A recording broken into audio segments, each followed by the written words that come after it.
It's already August, everybody. Oh my goodness. Hey, I am so excited. There's a lot of great things going on in August for us. We got a new announcement. A big announcement for August. We're actually starting a brand new show. Yeah. It is, well, it's a show we've been going on, but we're going to put it in a new home. It's kind of like a one-off. Yeah, we're going to try something. Yeah. So it's the Crypto Happy Hour and Comedy Show. Yep. And we are going to be partnering with Piano Fights. Yep. So we're going to do a show with Piano Fights. It's going to be real fun. It's going to be a really good venue. Like, a lot of our people say they like food, they like dining, and they like comedy at the same place. And we're starting to get a lot of people from, a lot of new San Franciscans that want to come out and hear, like, old school comedy. They want to hear, like, hey, man, I want to hear about San Francisco, from San Franciscans. Yeah, we're bringing the old and new together. We have, comics like Kip, people like Kip who've been here, born and raised in San Francisco, and then we have some comedians that are work in tech. We actually, I was going to say, we actually have our works in tech. Our guest today. I don't know if he wants to talk about that. Talk about his business. So I'm excited. Our guest. Yeah, he's a good guy, man. We got my buddy Hongming Liu. Yes. So there he is. That's him. So he's got some exciting things going on. Yeah. Tell us about what you're doing this August so far. Yeah, Friday I have a showcase. There Goes the Neighborhood in Cobbs. Yeah, so that's There Goes the Neighborhood Friday. Now so I'm excited I got about nothing but good things to say about There Goes the Neighborhood. Hongming. Did I say your name right? Yeah. Hongming, right? Yeah. See, I know how to. I know a couple of Chinese words, man. I do. I do. I mean, but I'm actually really impressed with how good you are in comedy so fast. Well, thank you. Yeah. Yeah, I'm glad to find the scene quickly. I was doing comedy mostly in Chicago for about 2 years, and I moved to the Bay Area about 2-3 months ago. So it's short time. That is a short time. How long have you lived in America? Oh, that's almost 20 years. That's a long time. Wow, he's a veteran. He's like older than you, Rose. Yeah. I've been adult. I've been adult in America. Before you were born. No, I've been adult in America for longer. Anyways, I'm older than I look, Kip. Hongming, hey, you know what? That's your camera right there, buddy. So you can look in there when you talk. This looks really cool, man. See, I'm looking at your camera. So I have a couple of questions for you, actually, specifically, which is what got you into comedy? Oh, yeah. I mean, to me, it took a long time because I came to America. I was in computer science. So, and at one point, I think computer work the same, whether it's in China or in America. Sure. So I come all the way to learn something that I could learn in China. Oh, so wow. I you learned culture. Computer science here. Yeah, both here for graduate school. Oh, okay. Yeah, okay. but I'm thinking, those because once I live in the country, I'm more interested in people, culture. So, and the first thing I did actually was going to law school. Oh my gosh. To study something less technical. Yeah. And then almost at the same time, just get into all this culture aspect. And I watch comedy, and somehow some idea popped to my mind, and I thought, oh, maybe I could use comedy to tell my side of the story. Sure. So kind of how that started. I have heard that a jury cannot convict somebody if they're laughing. So that the lawyers try to use some humor. I don't know if that's true. It's very it's probably just something they do. Risky. Yeah, right. It's something they probably do in movies much more than in real life. In fact, in the latest Zimmerman trial, in that trial, the lawyer actually started with a knock-knock joke. Yeah, and nobody laughed. And that was so, that's true. It is so risky, right? bad. Well, yeah, jokes are risky altogether. But so how did you were in Chicago, you started watching comedy? You've been a fan for a long time. Yeah. So what got you, though, to start hanging out with comics, going? Yeah, like, I what got you to almost actually take that step can on stage. Yeah, I can remember my first joke because I was teaching computer science in DePaul University. Like my class was so boring, and I thought maybe I bring some jokes in the class. Never worked, but one time, the only time worked is I was late, and it's a new campus. I walk in the room, I kind of prepare, and I start with, "Oh, sorry that I'm late today, but now you can tell all your friends that your professor, he's not only Oriental, he's also disoriented." That's my first joke. It worked, so it kind of helped. Oh, okay, I see. So you got your students to laugh first. That's very interesting. I could see that. I guess, yeah, with and that's a tough audience. That's probably the toughest audience, the graduate students. Attention, And they're a lot of things never worked. They're not in the mindset of watching comedy for one thing, but they're also very analytical. I have, pretty much everybody in my family has advanced degrees. My sister's a doctor. My cousin is really who comes to mind. She's been in graduate schools for different. I think she did 2 different graduate degrees, and I mean, we've seen these people also in comedy shows. When you're performing, you see all different types of people, and they are probably the toughest audience members because they're very analytical, and that is actually. I really, really appreciate your comedy because it is very smart. I have to say. Yeah, yeah. I mean, just to be able to. I mean, English is your second language. You've been here 20 years, but it's your second language. I mean, to be able to or third, I don't know. I would assume Chinese is the first language. It is. Yeah, but to come to a new country and then also find humor. That's true. Humor is challenging for people. American humor is challenging for people from other countries. It is actually one thing that really maybe almost special to American. I'm sorry. I'm gonna narrow that down and say for English people from speaking? certain countries. English is harder for people from certain. Like I know these Germans have a very difficult time. With. Well, and humor English. in different countries is different. I mean, even like Not all Germans, British but humor, like they British have their humor's a certain little type of way of doing things. Yeah, one thing sarcasm. Like we a lot of people don't get sarcasm. Oh, But I know it's very Oh, God, ubiquitous in your life. Like Oh, even yeah, little that's kids. true. Like That's my gotta be so son, confusing. like 8-year-old son will sometimes good job, Dad, sarcastically. Yeah. Yeah, that's got to be one of the most confusing things when you're learning English. Exactly. Yeah, my Facebook feed for one is very, very confusing. Yeah. My Facebook. If people don't realize you are speaking yeah, sarcastically, that's and true. some people will read literally. Oh man! That's, We had some lady walk up to us in Philetti's the other day and said, "You're effing sexist douchebag." I was like, "Wow, I'm sorry. I didn't know you felt that way." it's still fun, like can tell people I'm being sarcastic, like a sort of fun. Yeah. That would be nice. sarcasm I don't know. Have you drawn any inspiration though? I mean, because there is a lot of humor in sort of Chinese culture. And you have actually, you have these very interesting. I mean, I can't understand. So, but you can. There's so much visual. You do have a lot of slapstick. Like that's across culture. Yeah, that Yeah, makes yeah, people yeah. laugh. People If falling somebody down fall, and- everybody laugh. But humor actually even recently, I was thinking.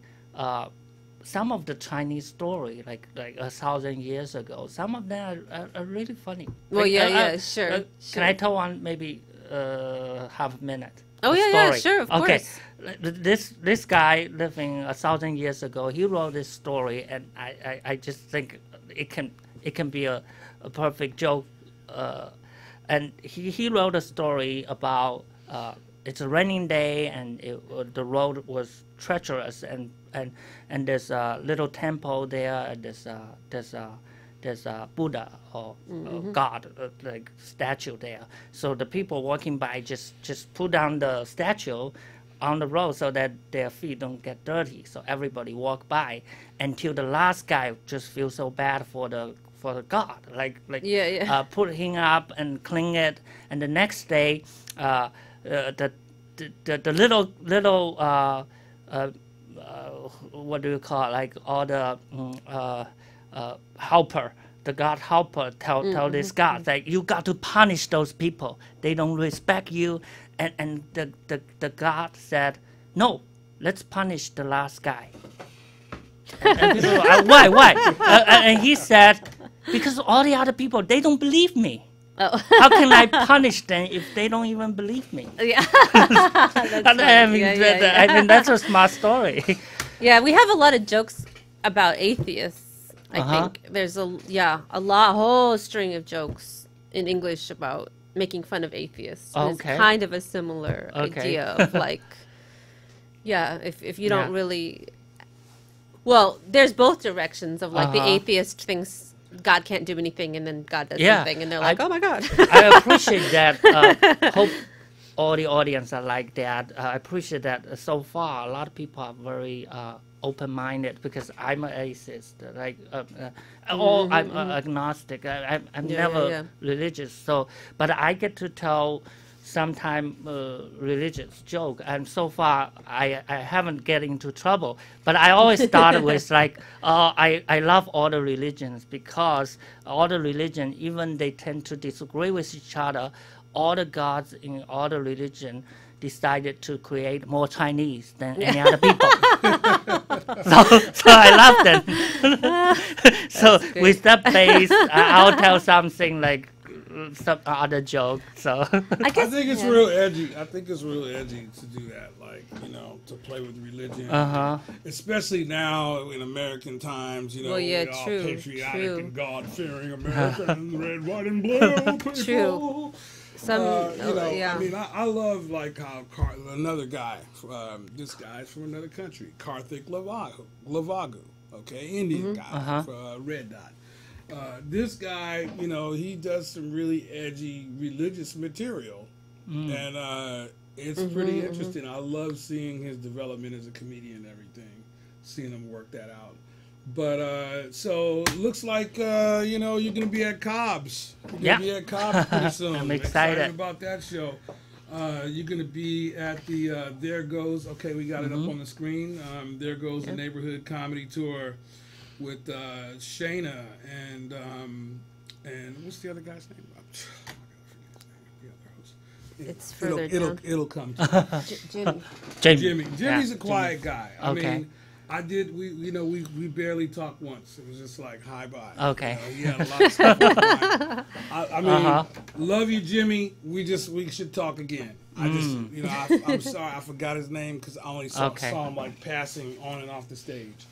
But you know, I have more of a relationship with Shayna, and I really, you know, as a fellow promoter, I love what she's doing. Like what I see her out there, who she's booking. I mean, let's look up on the screen. Look at her lineup, man. I mean, what a cool lineup. Look at that. I might have to. Yeah, I was surprised. I know if you scroll down, you'll get about half of them. Yeah. I can't get the screen to show. We've got. There's Jimmy at the bottom. We got you down there. We got Uriah Jaquez. We got Hunter, not Hunter Uniac, the other Hunter. You know, but yeah, I mean, look at that lineup. Really cool, really cool people. You know, how did you get hooked up with this show? I mean, yeah, that actually it's a good story. I mean, it's a very like comedian helping comedian kind of story because I was new. I did only a couple open mic, only hit your mic once, almost missed it. Right, I was the last one, so I can only hit like one time and one mic. So you were at our mic? I just once, almost, but I hit Maggie. Maggie. Oh yeah, Maggie. With Maggie. Austin. Yeah. Austin was hosting. and Perry Mason. Good guy. He really liked my comedy, and he kind of remembered that. And the next time I was in Taupe, and Austin was there, and then Shannon was there. So Austin make sure that Shannon hear me. Oh, wow, yeah, that's awesome. I was like the last on the lineup because I usually late, but Austin was coming by like, Shannon is a booker, so I'll make sure she listen to your set, and then told the host Jessie to bump me up so that she can hear me. So I mean, couple people all helped. So I did a set, and Shannon said that's a month ago, so end up booking me on the show. So a lot of people helped, so I really appreciate it. I was so new. I know maybe awesome. 5 people at that time. Wow. Yeah, that's awesome. Very. Yep. I just want to get back to what we were talking about before, because I do think, humor is obviously so universal. Mm-hmm. And I think something that really also makes us, people, there's always this... Connect, yeah. Well, connect, and also people ask this question of, how are humans different from other species? And I think, I guess there's... Monkeys laugh. I was going to say, I guess that's true. There are little bits, there's a lot of play. There's a lot of play. Language, probably. And certain, very basic things, poking people and but the language based, a lot of the type of comedy you do, and the more, like we were talking about, sarcasm. I think and I think there's this bigger truth that a lot of cultures have had a lot of the same mythos and same stories, like very similar stories, like a story of the flood, or a story of wars, of course, very, very similar stories across the world. And I think humor is that same way, where, what's funny is funny, know. And especially in modern times, obviously there's a lot more shared culture, because you just have, America has obviously exported culture, so everybody knows. Yeah, Brad and Pitt and culturally, humor was putting on a higher premium in Western country than Eastern country, because we are grown up. Confucius' teaching is be quiet. Oh yeah. Yeah. So, but the fact that we all appreciate same kind of humor really tells a lot. Even maybe some of habit are different. A Chinese audience will be a really bad audience. Even if they understand English, very bad audience, because we're taught not to laugh out loud. Yeah. Okay, that's interesting. Myself, even when I love comedy, they'll be smiling and nodding. I will smile at your joke. Yeah. So they'll be nodding. I will be nodding. Yeah. That's interesting. So at that, there is different. You just don't get the response. So that's good to know. True. I've often said to some of my Chinese audience members, I see that you're laughing inside. Yeah, that's people are like, that's wishful thinking. Yeah, you don't know what a lot of people get used to cover the mouth when they laugh, because they don't want. We don't want people to see we laughing out loud. Oh, why did you say that? That's true. And you're like, and you're like, I wasn't sarcastic at all. I meant every word I said. It would be cool if we have some, because I was just talking to some Chinese comic, because they're doing exact the same thing. There's no difference. When I'm talking a group of American comic, when I'm talking a group of Chinese comic, using different language, but the thinking and the things we talk about exact the same. Sure. I think so this is a fascinating conversation. I like hearing about different cultures and everything. I have a friend who's from Afghanistan, and he had been trying comedy for a while, and he told his dad what he did, and he said, my dad was like, You what? You're making people laugh? What is wrong with you? What is wrong with you? You go to America to make people laugh? What is it? I don't understand it. Even American Dad was not that. Well, sure. Doing comedy. Sure. Yeah, it's because it's my dad likes me doing comedy, but kind of As career, it's like I'm glad you're doing it, but hopefully you have a day job. Yeah. Right? Keep your day job. That's the hard part. Definitely. Yeah. I mean, that's dad's. I I'm think. not trying to agree with your dad. I'm saying, yeah, comedy. It seems like comedy. There's an opportunity for comedy to pay more here. Like people, there's a lot of people here in the Bay Area now who want some good comedy. They're coming from New York, where there's theater, where there's comedy. They're coming from bigger cities, and they're not finding it what they want here. That's what I'm hearing from people. Like, Okay. where is it? I want to pay for it. Wow. So, I like some of the things I see, Terry Dorsey taking the lead on, Yeah. Not just him. What is it? There's Cheaper Than Therapy. They have a nice little theater going. And, quite several others people out there doing things. Yeah, there's a lot of shows opening up right now. But, Shayna, there goes the neighborhood. I like her energy. I like what she's doing on the scene. Well, and I like that she's giving, she is giving new people who are just popping up on the scene who are funny, just saying, We don't have welcome. much time left, so we're going to close out. That's true. What I want to do is see if you're available. We could talk about it later. I want to offer you a spot on the Crypto Happy Hour Thank show. you. At Piano Fight on the 25th of this month. For those of you who are wondering what we've been talking about, we do have a comedy incubator where we invite people to come out and, practice with us or just watch us and have a good time. You don't have to be part of the show on stage, but you can be part of the show in the audience. I'm Kip Fuller. This I'm is Rose Heinz. And Hongming Liu. thank you very much. We hope to see you soon. All right, bye-bye. Bye.